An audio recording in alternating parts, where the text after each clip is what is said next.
Greetings. Welcome, friends. This is our Wednesday meditation and talk. We're being webcasted on my YouTube pages and IMCWs as well. We'll start with our meditation, and you might take some moments to set the posture for sitting and then just to come into stillness. Let your attention turn inward and notice what's here.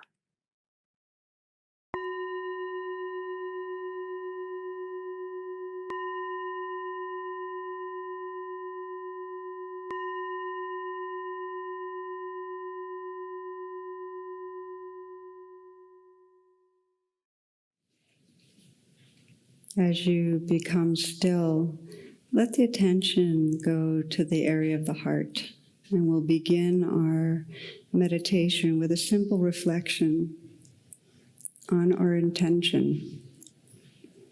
What is your intention for this particular meditation and for this talk and for just being here?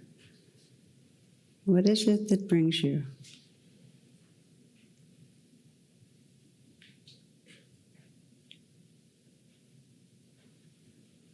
As you listen inwardly, sense what feels most deep and sincere.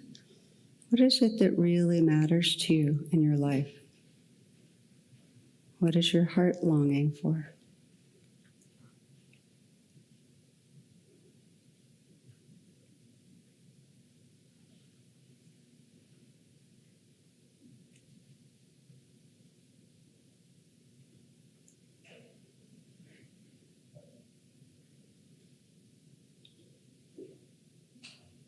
And as you begin to sense that quality of sincerity, just let it fill you.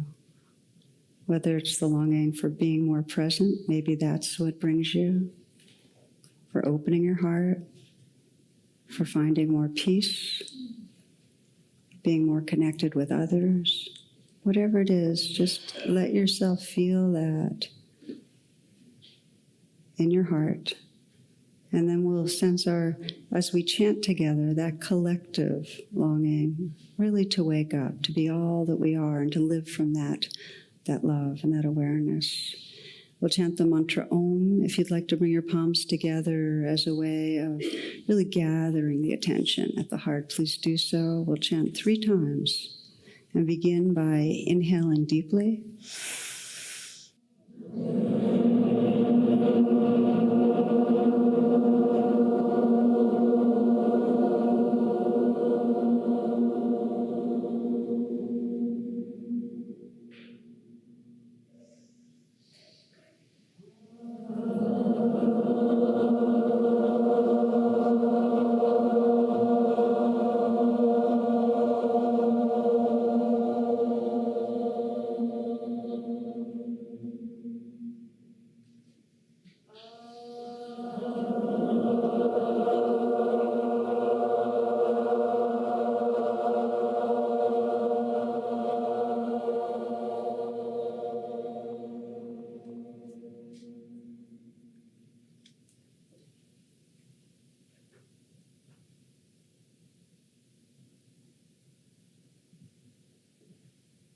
Let yourself be aware of the sitting posture, making whatever slight adjustments so that your posture allows you to be as alert as possible. That means sitting upright, sitting tall, but not tense. There's the other quality of presence. It's alert and relaxed. See if you can relaxing whatever part of your body you notice is particularly tense or tight, just softening a little.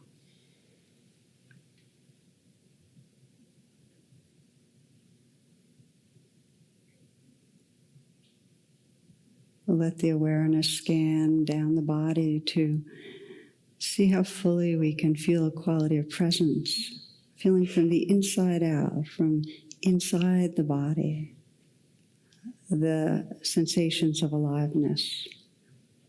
You might soften the eyes and let the brow be smooth. And just feel the flickering and sensations and aliveness in the region of the eyes.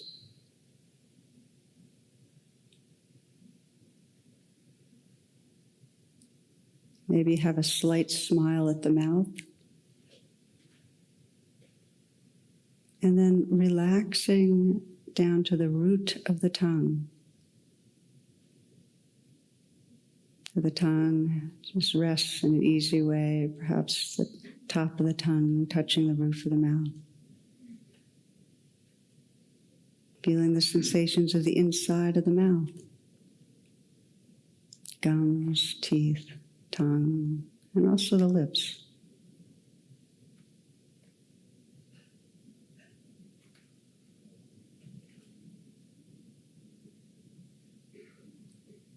You might sense the throat filling the neck. And be aware of the sensations in the neck area.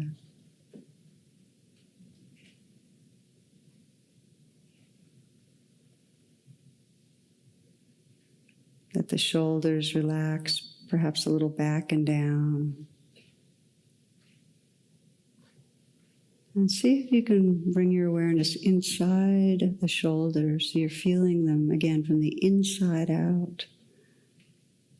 Letting whatever sensations are there kind of float in awareness.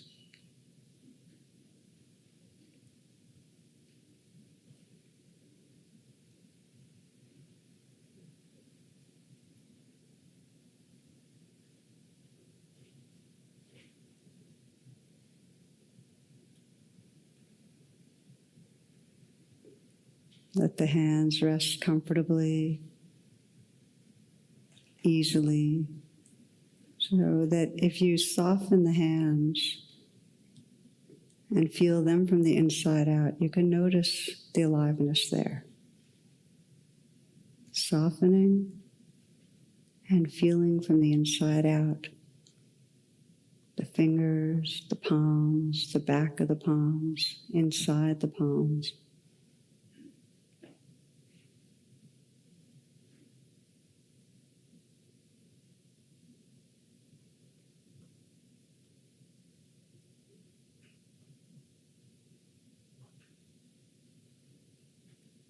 Sense an openness at the chest. And again, from the inside out, feeling the heart area. What are the sensations of aliveness in the heart area right now? Maybe there's a squeezing or a pressure, tightness, or maybe there's a flow, tingling, vibrating. What's there?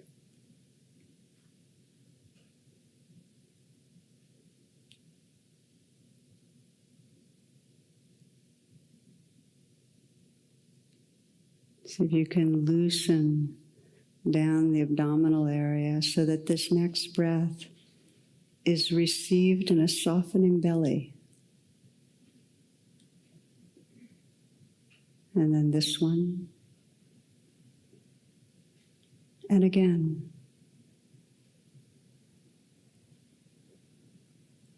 Placing the awareness fully inside the belly. And see how much aliveness and sensation you can experience. Very receptive, very present.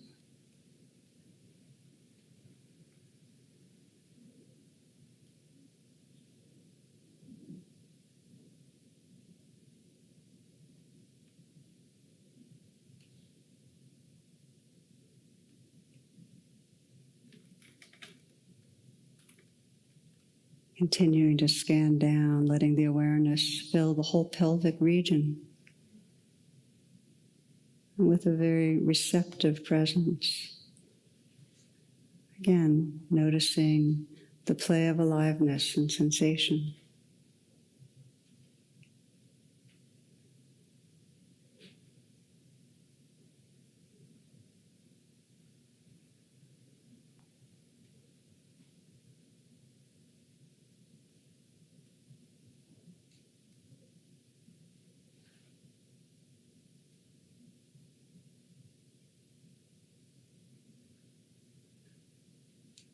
Aware of the contact points where your hands perhaps touch each other or your legs, sensations of warmth or pressure.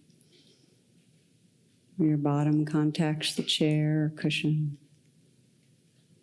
Where your feet contact the floor. Feeling you can place the awareness inside the feet. Receiving the dance of sensation that's there.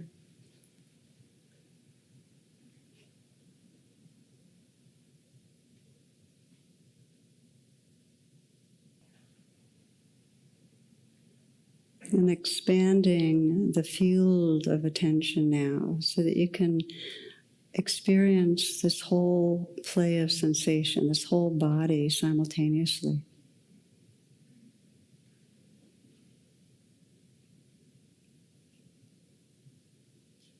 Letting everything happen now.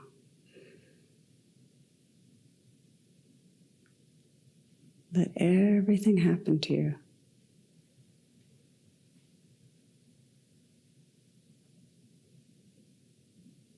This whole vivid, mysterious dance of aliveness living through you.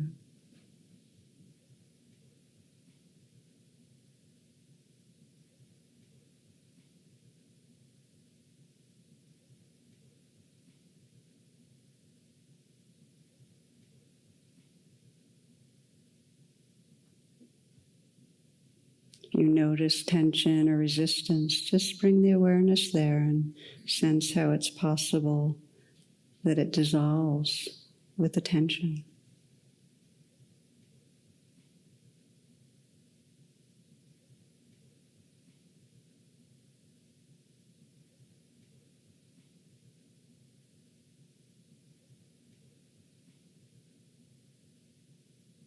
This whole river of sensation, ever changing. Heat or cool, tingling, vibrating. Perhaps pleasant or unpleasant, tight or fluid. Not opposing anything or resisting anything. Letting everything happen.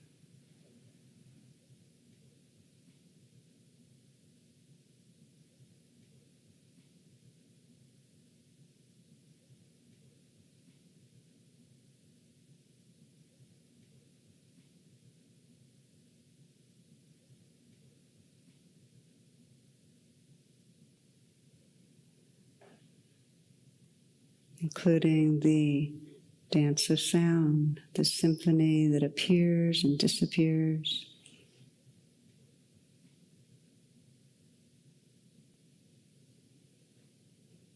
Letting the sounds just wash through you.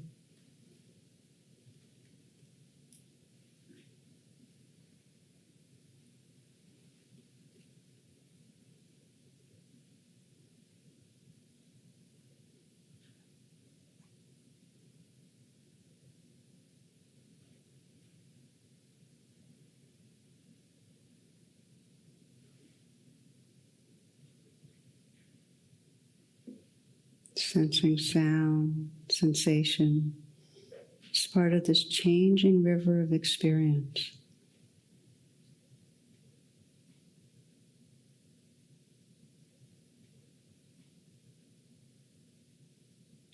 And you might discover in the midst of this changing experience the movement of the breath.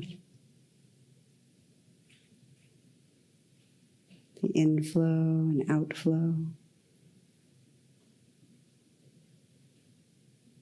Very receptive, light, resting with the breath.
At some point, you'll notice your attention's been distracted. And instead of this living river of experience, you're in a more static world of thought, a kind of virtual world. When that happens, the practice is simply to notice that and relax back. Let go again into this changing universe of sound and sensation.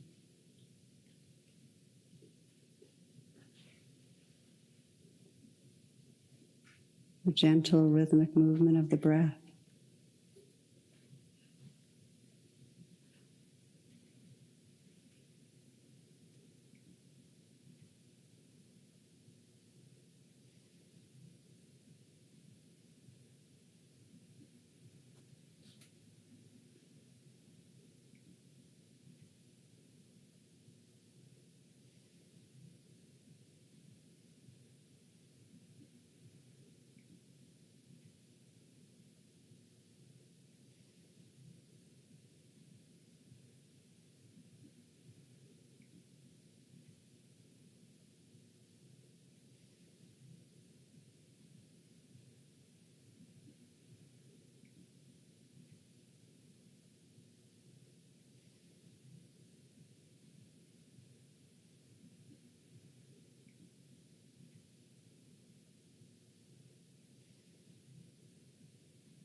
You can begin fresh in any moment by waking up from thoughts and relaxing back right here.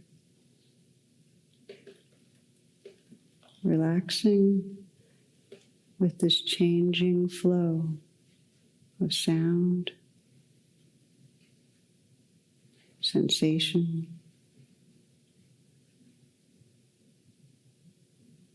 surrendering into the flow.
from the poet Rumi.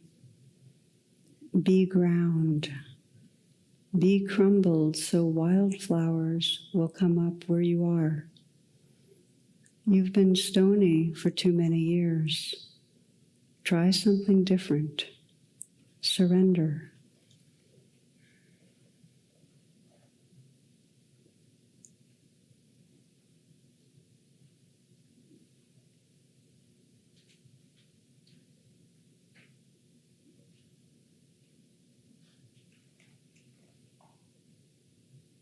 For these last few moments, letting go into the flow, moment to moment.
You might take a few full breaths, long, deep breaths, and make that transition from the formal practice into the simple presence that's right here as you listen.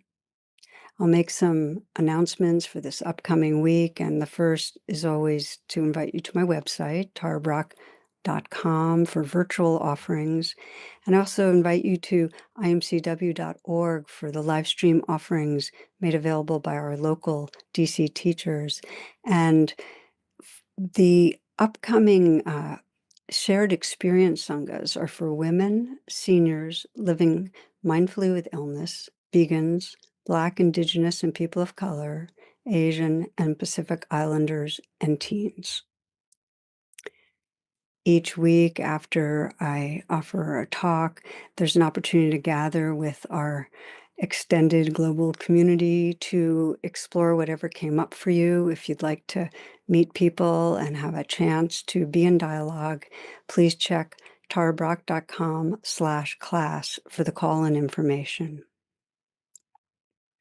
Finally, we offer the teachings, the meditations freely, and in that same spirit, that kind of quality of heart giving, we ask for donations, whatever works for you. Just please know that it's deeply appreciated. It really makes a difference in us continuing to do what we're doing. So the links can be found in the description. Okay, friends, and now for this week's talk.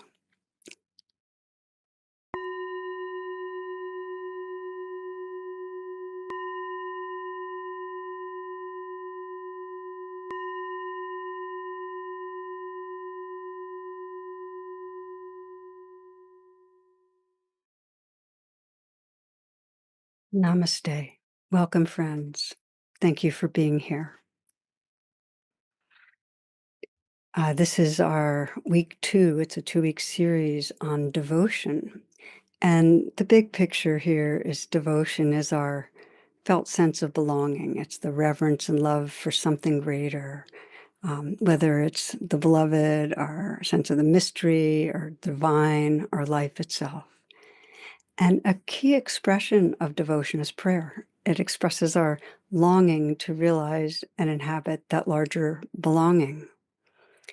So, a personal share, I grew up, my family belonged to a Unitarian church, and there was not much talk about devotion or the practice of prayer in my growing up years. One friend shared a story. He said, I was brought up Unitarian. I heard the minister say, God, one time. He had come to our house and he said, oh God, I forgot my pipe. Oh, I loved hearing that. I mean, there's that question, do the UUs, that's Unitarians, ever pray? And the answer, only when they think their candidate is going to lose an election. So I'm totally joking because humans from all religions, from all ethnicities, political affiliations, and on, humans around the globe pray. Huge numbers, very consciously and daily, and many others in a less formal way. But even before language, our ancestors lifted their eyes to the stars. They knelt to the earth. They wept. They sang. They placed their hands on their hearts. And these gestures of reverence or plea or gratitude, they're all forms of prayer. From Meister Eckhart, if the only prayer you ever say in your life was thank you, it would be enough. So I pray daily. It's a very conscious practice of prayer, really, and I feel like it's a communicating from this human heart to spiritual heart space, my larger belonging, the larger truth of really what we are.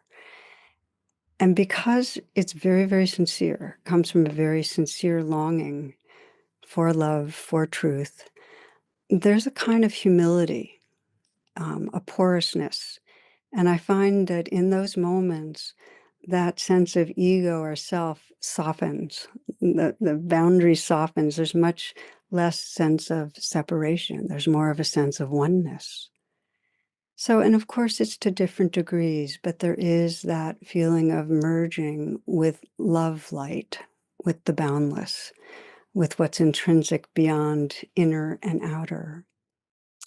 And I share this with you because when I talk about devotion, this homecoming, this sense of that larger belonging is the space that guides us when we're aligned, when we're remembering, that guides our thoughts and words and actions in a way that makes a real difference in our own life and in the world. Naturally, there's regular forgetting. But this is the power of prayer because even if we're mechanical, because we have a sincere place in us that does long for love, for truth, it actually wakes up that longing in a way that carries us to belonging. So it feels like a really important time in the history of our world to be exploring devotion and prayer because the healing that we need collectively is a spiritual healing. We really need a collective remembrance of our belonging. There's no transformation that's possible unless more and more of us deepen our devotion to awakening, deepen our devotion to living from love, to living from truth. So devotion often aroused in its expression of prayer, it's a way of staying true to what matters to us, especially in times when we're pulled to forgetting. It's a way of remembering. It strengthens our spiritual backbone, that courage to act with compassion even as the world's burning. So my prayer is collectively that we remember the truth of our belonging, that we act on it in courageous ways that can bring some healing to our world. Thank you, friends. Thank you for being on this path. Thank you for your good, bright, caring hearts. And I hope this serves you as you move forward. Before I speak, whether it's publicly or often in, small groups or whatever, I usually have a silent prayer that I reflect on, and sometimes different words, but the basic communication is, may this in some way serve the awakening of our hearts. And I pray, the reason I do it, I've been doing it for as long as I can remember now in terms of speaking, is that in the moment that there's a prayer, I'm connecting with what most matters to me. It's like I've contacted more consciously what I care about. So then I'm speaking from it, which really matters to me. But there's a second reason, which is that I find that prayerfulness brings a quality of humility, or the self sense fades some. So it's more here we are together feeling, and things flow more. It's not so much a self here delivering what she thinks are good ideas about reality. So there's this sense of remembering what matters, and a little reduction of the selfing, of the egoic sense. And so what we're going to be exploring in this class, it's the second of two parts on devotional practices that awaken the heart, is the power of prayer. And I think of prayer as a communication, like any communication, in the sense that it's connecting us, we're communing. And in this case, prayer is a conscious communication with enlarged beingness, however we perceive that. It's conscious communication with enlarged beingness. And the blessing of it is that when we're really in a full sense of prayerfulness, there's a quality of grace that arises. And the universe can flow through us more. So we'll practice and explore this together, and I'd like to again remind you of John O'Donohue's very beautiful way of describing prayer. He says, prayer is the voice of longing. It reaches outwards and inwards to unearth our ancient belonging. It reaches outwards and inwards to unearth our ancient belonging. So that is the experience of grace, the sense of belonging to and being part of the flow, the unfolding universe that's here. And so I'll be using this metaphor of outward and inward, and I often think of it like a tree, that when we're praying, our roots are going deep into the earthiness of our human longing, our yearning. We're going deep with those roots, and the deeper we go, the more we can reach out to this enlarged belonging, expressing and communicating. And there's a third quality, which is in that reaching out, there's a receptivity. So there's reaching in to touch the longing and expressing it out and listening. So those are the three pieces that we're going to be kind of going over in a more systematic way as we explore together. But first, there's a reason that prayer is a part of every spiritual and religious tradition I've run into. And that's because it's a universal that we humans intuit something larger than our egoic self. Some of us intuit in a sense of a very vague way, And it says, it's been described as that William James said, that the first expression of religion is the cry, help. There's some sense of there's got to be something more than this. This predicament's pretty scary, help, So it's very vague. To a very evolved sense of that enlarged belonging is really the loving awareness that's our essence. And we just are forgetting. We've just forgotten and gotten smaller, living in our narratives and our stories. So what we're reaching out to is really the truth of what we are. Because that's the range from a more primitive, something out there, help me, to we're really just trying to remember what we are. There's been a lot of research in the last 2 decades. The Pew Research has described that I think it's more than half of all Americans pray daily. Another study said 85% said they prayed this week. So to me it's interesting, what are we all praying about? What do we think we're praying to? How are we doing it? It's just kind of interesting to shine a light on it. So I grew up Unitarian, and the Unitarians used to kind of goof on it and say that in our tradition, our prayer is, to whom it may concern. The Unitarians also say that Moses received the 10 suggestions. It's very Unitarian. So, but sometimes the prayer, as is very, very direct, very, very specific. And I heard one story of a 3-year-old's prayer, and this is how this 3-year-old was praying. He said, "Our Father who does art in heaven, Harold is his name." Amen. So always our prayers to whatever we intuit or sense might be some source of comfort, our safety, our love. And it's as close as we can get to that. In another story, and I love stories about children in prayer, because it's kind of, some of the wrappers are taken off. We get to see a little bit more of the innocence of it.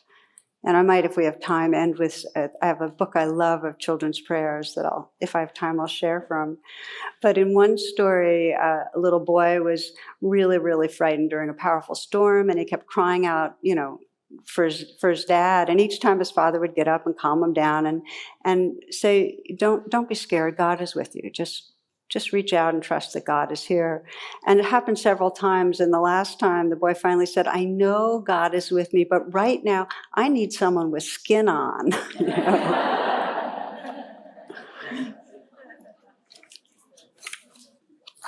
So again, there's a reason we pray. And the reason is, and it's a universal predicament, that it's part of our evolutionary process to forget our belonging, to feel separate, and to feel cut off. And that's our kind of universal human suffering, that we live in a more contracted reality than the larger truth. And then we go around reinforcing it by telling ourselves stories about what's wrong with us or what's wrong with others. And if you just in some way were able to record the main, the kind of narrative that goes on in the mind through the day, a lot of it is fear-based. A lot of it's driven by a sense that around the corner there's going to be a problem, and I got to figure it out, and I've got to be prepared. And if I'm not prepared, something terrible is going to happen. So there's a sense that we're tensing against what's around the corner, and it's not so common that we can just relax and open to this moment. There's a sense of leaning ahead. So there's some wisdom in us that knows that we're living in something contracted, that we're kind of in a bind of fear. And it's a very self-centered bind. Because if we again track those thoughts, the common denominator to all our thoughts is what? Moi. We're at the center of the picture. We're the protagonist in all our stories. And, what we want that could be good that's going to happen has to do with me, and what we're afraid of. I mean, it doesn't mean we don't have concern for others, but we really are quite a draw in our own mental attentional field. So we reach out because something in us is trying to find our way to something larger. Does that make sense? So here is Rumi on prayer. In times of sudden danger, most people call out, "Oh my God, why would they keep doing this if it didn't help? Only a fool keeps going back where nothing happens."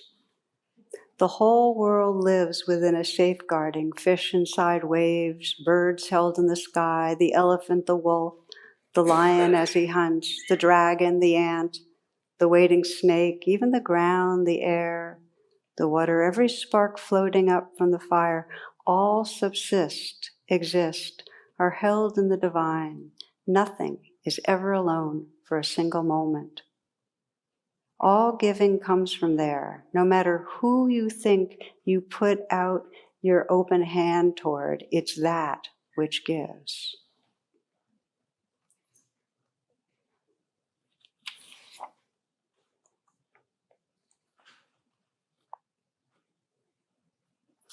So we're exploring what I sometimes call conscious prayer. Not all prayer is conscious, and we're always praying in some way. We're always reaching and wanting and hoping that something will help us out. But this is wakeful prayer. And what I'd like to do is start by reviewing some of the indicators of less wakeful prayer, what immature versions of prayer, which we all also do. And I think of it, the sense of we're in relationship. We're in relationship with ourselves and each other and this enlarged being, and how are we communicating? And so you'll sense that immature prayer is like just communications that aren't that evolved. So what is it? I mean, what do we notice with immature prayer? Well, one thing is mechanical recitation, right? When it's just done mechanically or automatically, and there's not a sense of presence. The roots have not gone down to contact the longing. So we're just going through the motions. And we know in our relationships with each other, of course that happens. Of course we're with each other and our persona's out and we're not tapped into the depth of our vulnerability or passion, or we're just kind of going through the rigmarole, saying the expected things. So that's mechanical recitations, a less evolved kind of prayer. And then another sign of less evolved prayer is when the fixation's narrow. And of course, people joke about praying for finding a parking space, but we do that, okay? Now we can do it more consciously, but we do it. But it's kind of like rather than that tree with its branches out, we're kind of like a lightning rod. We're saying, I want this particular strike right now. I want to hit I want to win the lottery, or I want to have a certain person like me back, or I get the raise, or get into this, get this new position, or whatever it is. So again, it's not deep roots. It's just in the moment, whatever our limbic system is wanting. Again, a story. I think every story I have has to do with children in it. But so a family invites these guests to dinner, and at the table, the mom turns to her little 6-year-old daughter and says, "Dear, would you like to say the blessing tonight?" And the little girl says, "Well, I wouldn't know what to say." And the mom says, "Just say what you hear mommy say, sweetie." So the daughter takes a deep breath and bows her head and solemnly says, "Dear Lord, why the hell did I invite all these people to dinner?"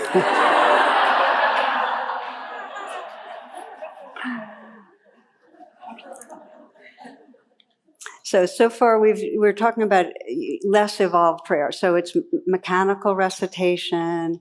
It's when it's a narrow fixation. We're praying for something really. It's egoic wanting. That's what's driving it. And then another sign of not conscious prayer is that there's not that listening quality. It's like we might be putting something out, but there's not, like in communications. We speak, just the way we'd exhale, but then we inhale, we take in what's there. So it becomes not separate. We're entering a relationship where two become communed, right? That's what happens in real communication. Well, when there's prayer but not listening, we're not available for grace. So again, we're going through the steps here. We have to drop really in to feel the longing, what's there. We have to reach out and express it in an authentic way, and then listen. It takes practice because we have spent years communicating in less conscious ways with each other and with enlarged beingness. We just have. So it's a training. And I want to say that again, prayer is a training. And in many, many traditions, it's an attentional training that's really powerful. And there's all sorts of science on it. What happens when we really, really get in touch and reach out from that place of being in touch. One of my favorite, the kind of line that comes back to me over and over again is the poet Hafiz, who says, "Ask the friend for love. Ask him again, for I have found that every heart will get what it prays for most." Ask the friend for love. The friend is really that enlarged belonging. Ask for love, and ask from the depth, that in you which really yearns for love. Ask again, for I have found that every heart will get what it prays for most.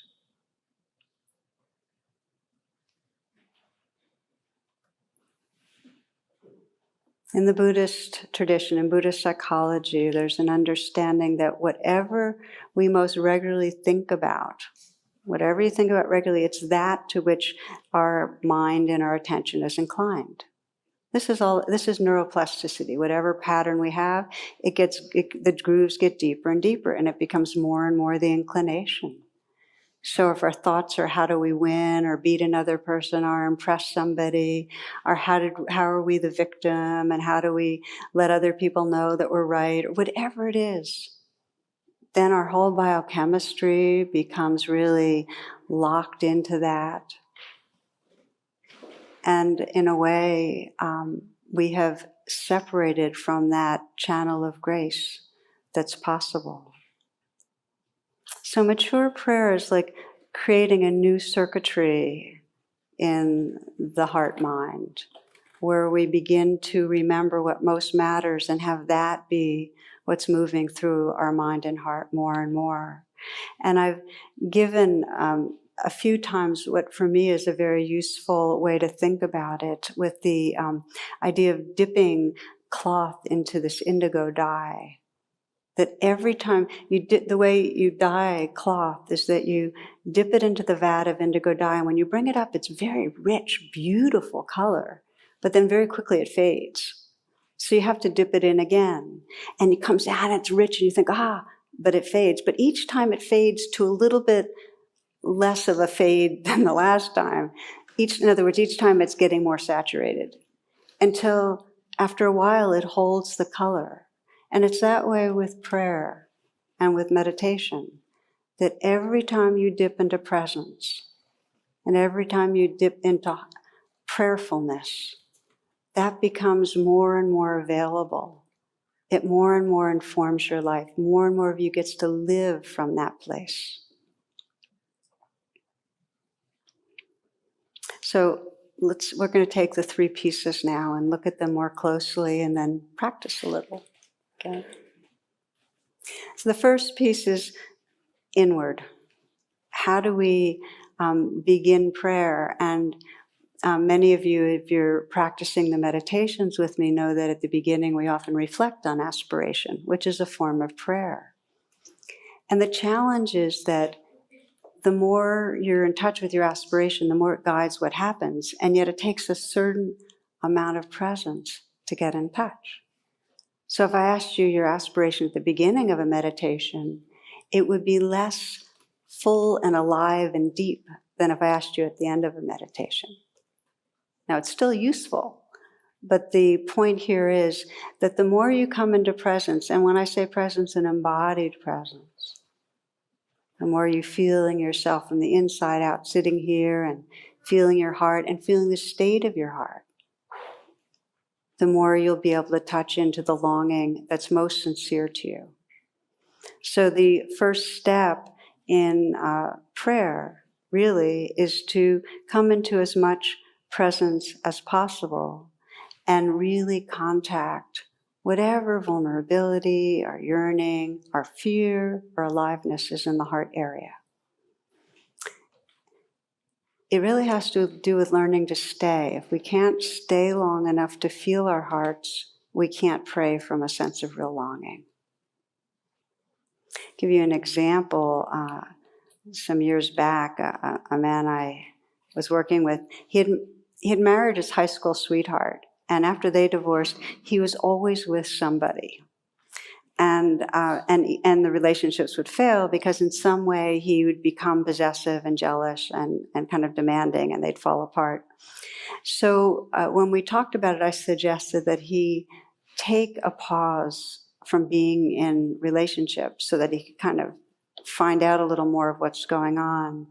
And he very quickly found out that not being in relationship brought up a very primal sense of anxiety, a very kind of existential, like something's really wrong here. He had been in some way linked with someone for so long, it was very disturbing to him. He became restless, he started drinking more beer, eating more food. He hadn't been alone. So the preparation for prayer for him was just stay. Don't hook into others. See if even those other false refuges you can chill out on some, so you can feel what's really here. What are you running away from? And I feel like that's a really important question. If you want to pray, you have to be able to ask, what am I running away from? It'll help you. And for him, what he was running away from was a feeling of loneliness that was like a kind of anguish. Now he was getting closer, okay? He was staying enough to feel the loneliness. And it's a really important place. Like when I am working with somebody or with myself and hit loneliness, that's like, oh, okay, now we're getting right into the real heart of the heart. So for him, I started asking, well, inside that loneliness, what's going on? He said, well, there's just this profound urge to be part of something. And I said, imagine it. What do you want to be a part of? And it became very clear to him. I mean, he had the language of God, of I want to feel that I'm held in some way by God. I want to belong to God. I want to belong to what's here. And he had this sense of, I said, well, what would it be like of a kind of peacefulness and light where he could absolutely relax and let go? He said, if I don't feel that I have to defend myself, I could absolutely let go. Now let me read you these words from the poet Hafez, because they really speak to what is going on here in this story. He says, don't surrender your loneliness so quickly. Let it cut more deep. Don't surrender your loneliness so quickly. Let it cut more deep. Let it ferment and season you as few human or even divine ingredients can. Something missing in my heart tonight has made my eyes so soft, my voice so tender, my need of God absolutely clear.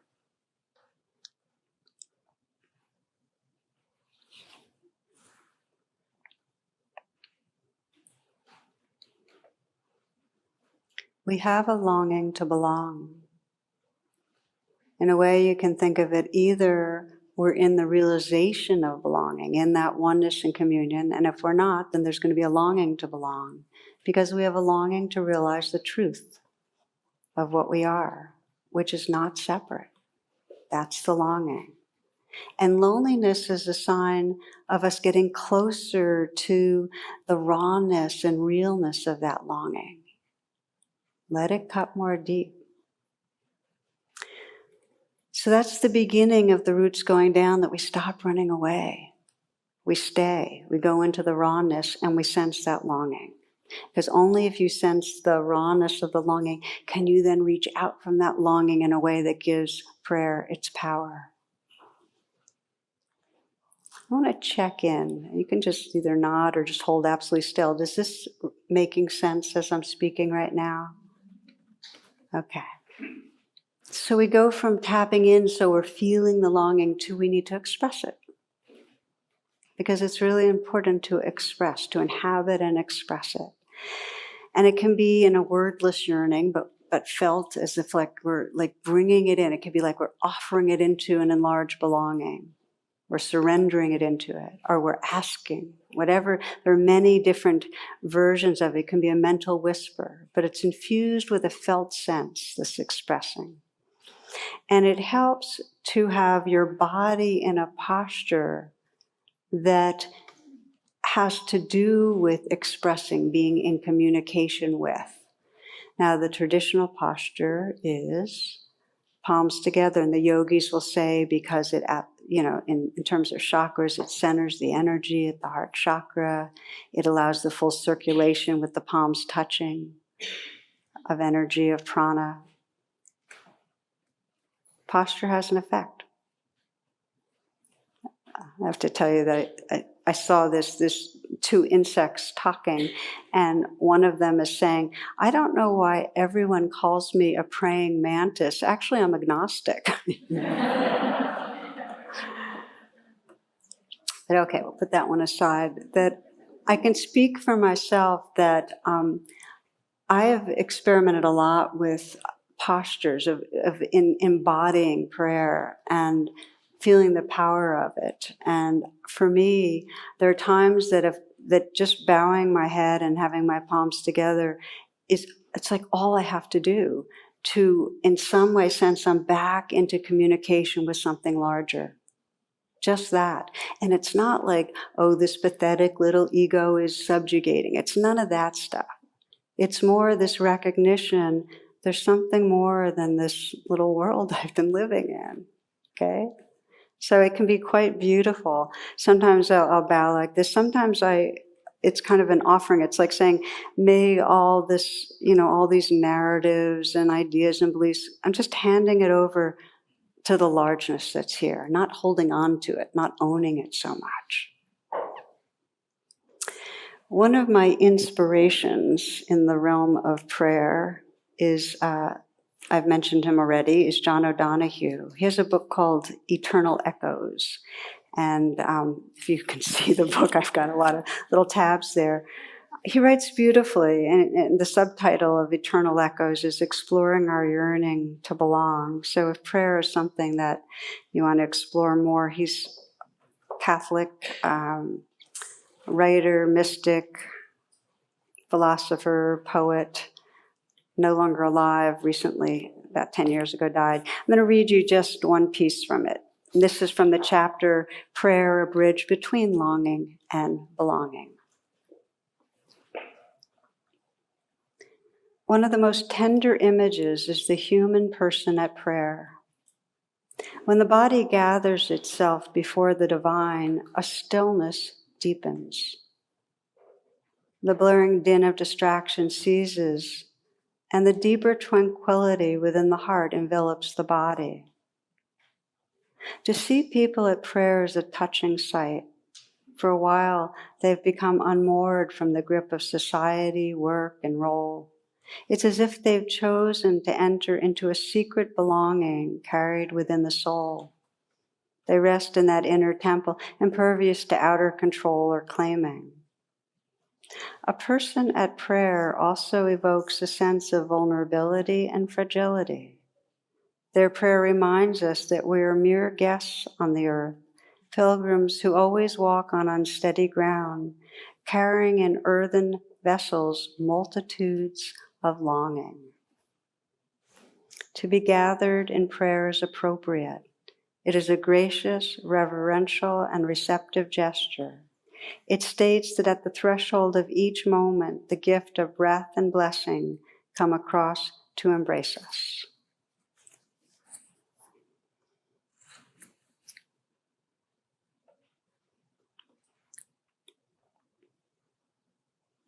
So expressing. We express through our words, or through our wordless yearning, through our posture. And again, this is relationship. The posture and the expressing is to link us more fully into this communion with something larger than the small self. We often get caught in thinking that's what we are. It's a remembrance. To give you an example of the power of this, of what happens when we tap in and then express and then receive. Thought I'd share a story of a man. This is another story of a man I'd worked with some years back. He's a recovered alcoholic. He had divorced his wife when his son was still young, and he was still drinking, and he tried to maintain contact with his son as he grew up, but there was some estrangement, and he could, as over the years, he could see the result of his drinking, the impact that it had had, how his temper and his instability had affected his son, and his son suffered from anxiety and depression. So there was years of kind of superficial contact, even when his son had and his wife had a child. He stayed in touch with, or two, they actually had twins. He stayed in touch with them, but he always felt this sense of distance, like he had really blown it, and there's no way that he could ever be forgiven. And he had this sense that even if they forgave him, it couldn't make up for the damage that he had done. So he had this core feeling of badness and guilt that he was living with. And so as we explored things, he realized that he in some way needed to make peace with that core sense of imperfection, because it was basically the prison he was living in. I'm a bad person, I blew it, I can't be close with other people that I love. And he couldn't forgive himself, so he really sensed that there had to be something larger that he could feel a sense of mercy from. So he began to pray, and his prayer was really a bit of what I described, of kind of offering it out. He would feel the sense of guilt, and I'm bad, and I've kind of ruined other people, and he'd take it all as if he's taken two hands and kind of offered. He'd say, God, universe, please hold all of this. Please may this be held, and may it be held in forgiveness and in mercy. That was his practice, over and over again. And the more he did it, the more he became sincere. And by that I mean really touching the feeling of the angst and the shame, but really sensing, please, may there be something larger that can hold this. So he developed a relationship with the something larger, just through the action. Initially, he had intuited it as possible, but he didn't quite believe in it. But the more he did it, the more it actually came alive, that relationship, because that's what happens with prayer. You start and it's mechanical, and you're not dropping in so deep, and you're awkward, and it feels like you're going through the motions. But in time, the truth of your own heart and sincerity start to really come through. That's the beauty of it. So he would do this process, and he started sensing more and more a kind of lightness and space. Instead of that murky hole of darkness, there was just more space. It was just like he was part of something larger. And he noticed that with his son and his wife, there was more light conversation and so on. And he described his visits, and that one visit, he brought a sprouter for the children, and they started watching, how you can make all sorts of mung bean sprouts and alfalfa sprouts. Some of you might know these sprouters. And the children would watch them grow. And then he brought greens from his garden one time and home-baked bread. And so he started, just engaging more with them. And at one point, they invited him for a meal. He had always not stayed, but he stayed. And after the children went to bed, he had his first real conversation with his son. And he actually said, I failed you and I can't make it up, but I love you. I love your wife. I love your children, and I hope you'll accept me back into your life. And what had happened was he had felt himself acceptable to be able to do that. That process of prayer, he had enough of a belonging to a larger sense of being that he could at least reach out in that way in his human relationships. Well, just so you know what happened, his son was speechless, and he kind of got afraid because he saw his son kind of like frozen. It was mostly shock. But then his son had tears and started weeping. And basically, his son said, I felt like you were still rejecting me. I mean, in some way, it was a feeling like his aloofness that came from shame was still interpreted as a rejection, which is what happens. We're so inclined to assume people are rejecting us when they're really rejecting themselves. But he was able to interrupt the pattern through prayer. And that's just to say, it wasn't like, I mean, they hugged and they wept, and it took a while. But that's the possibility, that we can become intimate with ourselves and each other. And prayer is one of the vehicles that we start this process of communicating.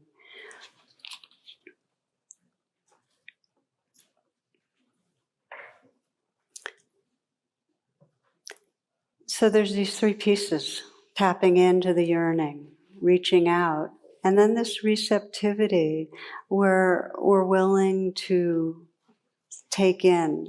For this man, he had to take in some sense of forgiveness or being forgiven.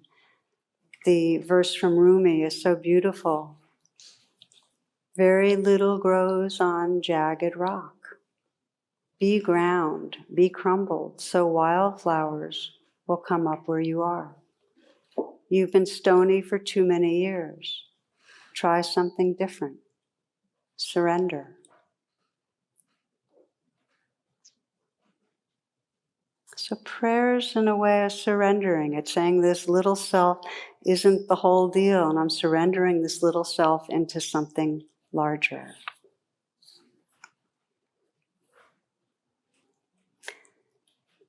There are many different forms of prayer. One that I find is a very beautiful template for mature prayers, described as the bodhisattva aspiration.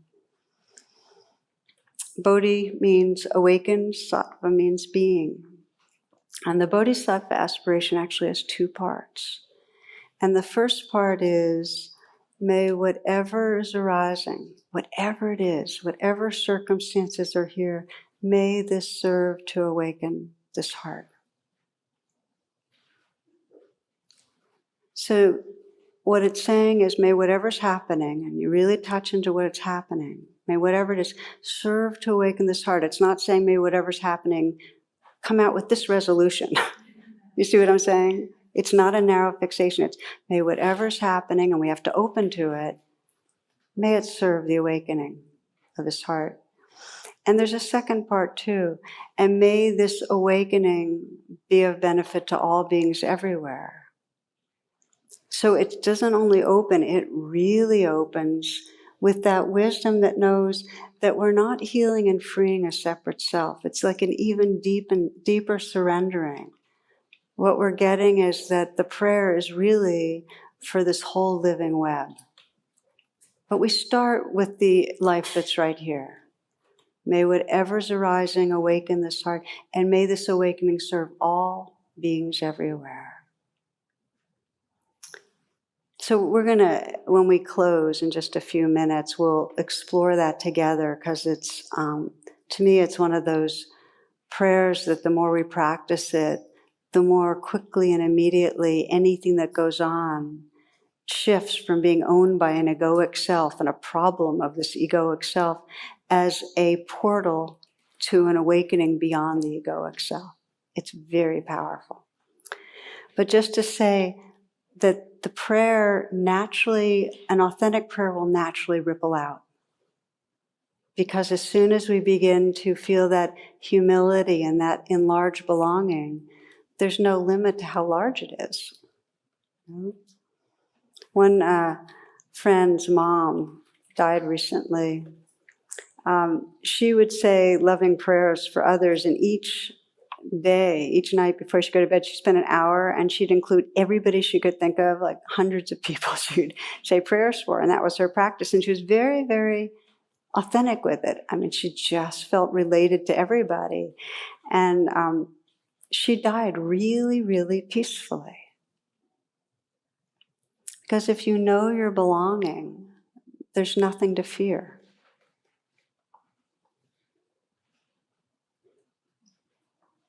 If you know that the essence of what you are is that field of love and of presence, then where can you go? You know? And that doesn't mean there's not pain and loss and fear and grief. That stuff can happen, but deep down there's an okayness because you belong. So in a way, one way of describing the theme here is that the more we realize our belonging, the more a natural grace arises. Grace is the kind of blessings, the blessings of love and freedom, because we're available. It's like when we've let go of that separateness, it all can come flowing through. The whole intelligence and love of the universe can flow through us, because there's not that selfness blocking the way. Grace can flow through. And then we can live from that. You know, I was just a couple of days ago, as many of you have, I'm sure, I was listening to Obama's eulogy when he was down in Charleston. How many of you listened to that? Can I see by? Yeah. Okay. So powerful, and I was just sensing the power of it and the power that came from that quality of prayerfulness, where he was just, you know, kind of described the reservoir of goodness. I love that. This beloved, that we tap that grace. So there's this quality of prayerfulness that taps that grace. And then, of course, then we have to be active.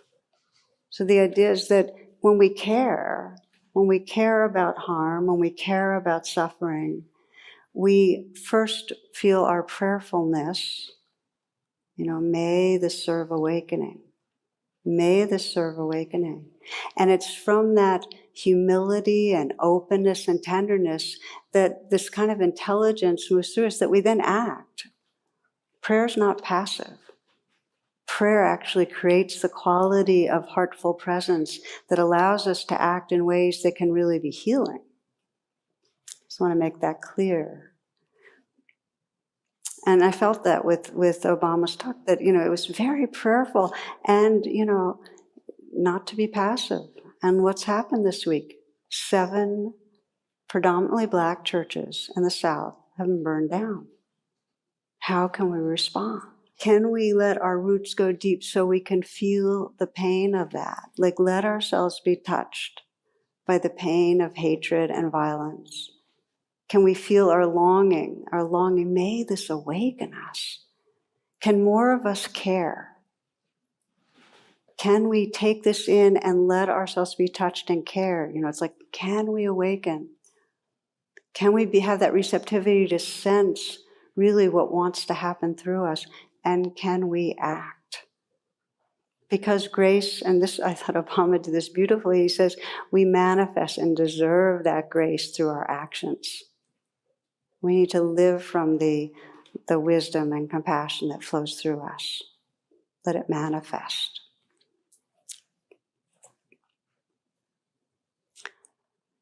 Thus far, we've talked primarily about the kind of prayer that comes from the roots into the place of where we feel that deep yearning.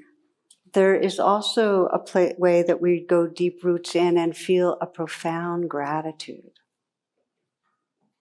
I mean, there's probably not one of you here that hasn't, in some way, felt that sense of the beauty and the goodness and the love that you're grateful for in your life. And so that's another expression of prayer. We go deep into that pool of gratitude and we express it. And that's another beautiful way of really manifesting the devotional heart. So one of my favorite stories, it's one of my closing stories before we practice. Kabir, not the poet Kabir, but another Kabir, was a shoemaker. And as he worked, he always repeated this mantra, Ram, Ram, Ram, which is another word for God or the sacred or the divine. And he did this day in and day out for, I think, about 20 years or so. And then one day, Ram appeared. He'd been saying Ram, Ram, Ram. So Kabir said, who are you? And Ram said, I'm Ram. And then Kabir said, well, why are you here? And Kabir said, and then Ram said, well, why am I here? You've been calling me for years. Now I've come. What do you want? And Kabir said, well, I don't want anything. And Ram said, what? Why have you been repeating my name all these years? And Kabir's response was, I just love repeating your name. And so for the years to come, wherever Kabir would go, he'd be followed by Ram and the sound, Kabir, Kabir, Kabir.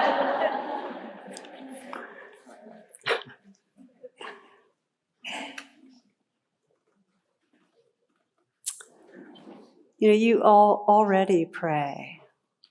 You pray in less awake ways and sometimes more awake ways. And so the hope in exploring this together tonight is that we leave with a little more intention to make it conscious and to recognize, like any attentional training, any form of meditation, this can wake up our hearts in a way to make us available to grace. We are cultivating a communication. In a Buddhist terminology, it might be more with our own Buddha nature, with our own awakened self. Christian might be with God, another, with nature, however you want to think of it, but with a larger sense of what we are. So I'd like to close with a little bit of practice, as I promised. Let's take a few moments to sit in a way that is comfortable.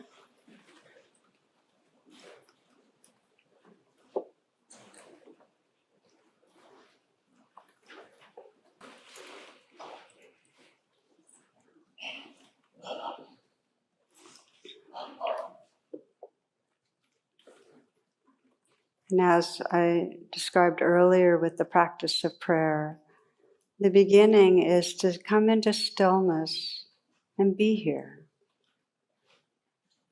Just be here. You might feel the sensations of your sitting posture.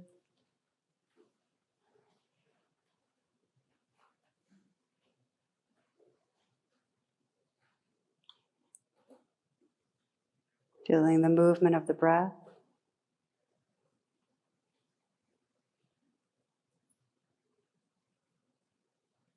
And feeling your heart.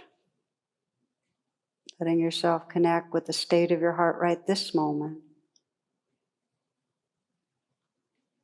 You might feel tender and open or tight, numb, fearful, excited. There may be a sweetness, there may be a defendedness. You might, as you listen to your heart, sense if there's anything going on in your life right now that is very challenging, that you feel like you're in some way not wanting to be with, not wanting to really feel something that's difficult for you.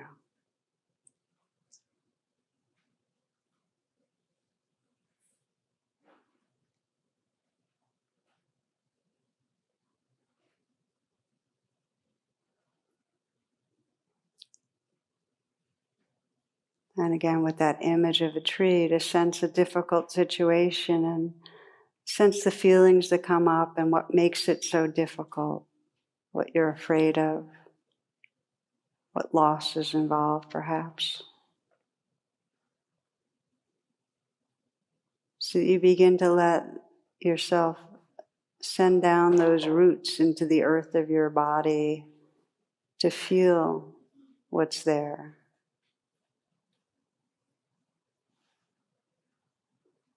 To feel the fear or the hurt, the anger, the grief.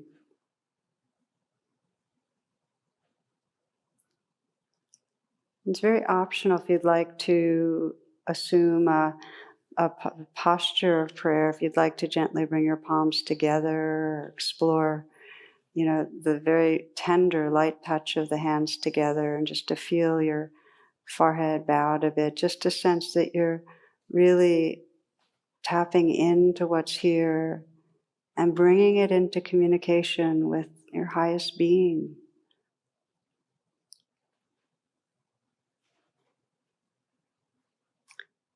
And to explore this bodhisattva aspiration as you feel really the vulnerability or rawness of what's difficult, to sense that simple prayer, may this serve to awaken my heart, my mind, my being.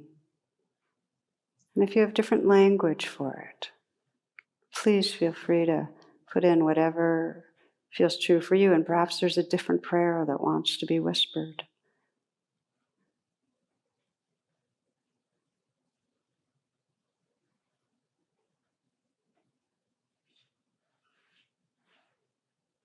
And it helps to repeat your prayer, a soft mental whisper with as much sincerity as you can connect with.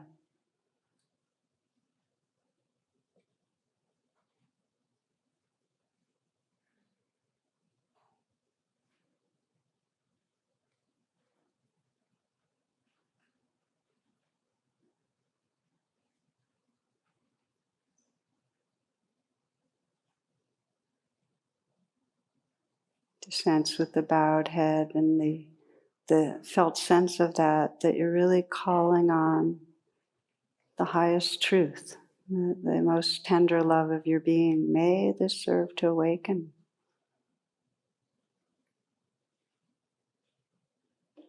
And you might even sense it as an inquiry, how may this serve to awaken me? How may this situation? So you're really listening, feeling into.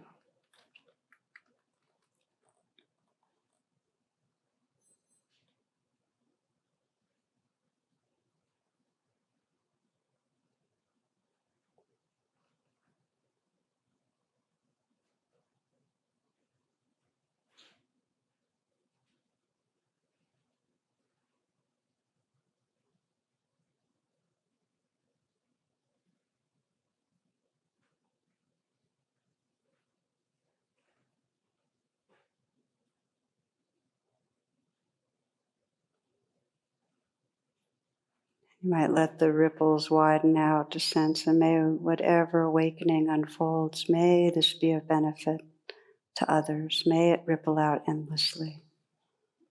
Just to feel yourself part of this living web. May our awakening be part of the awakening of all beings. May it serve.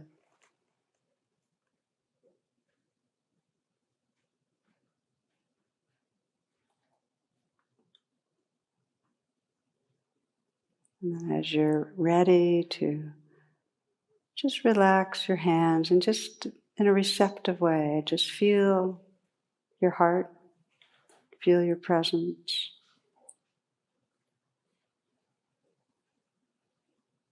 Sense the field, the heart space that's here.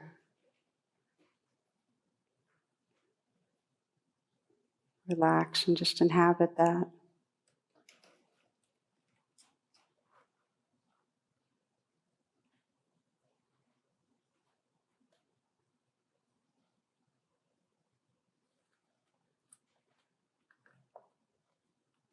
We close with the words of Hafiz.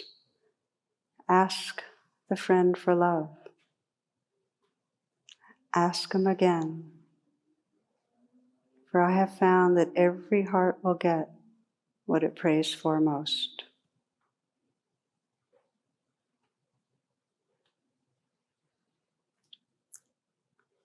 Namaste and thank you.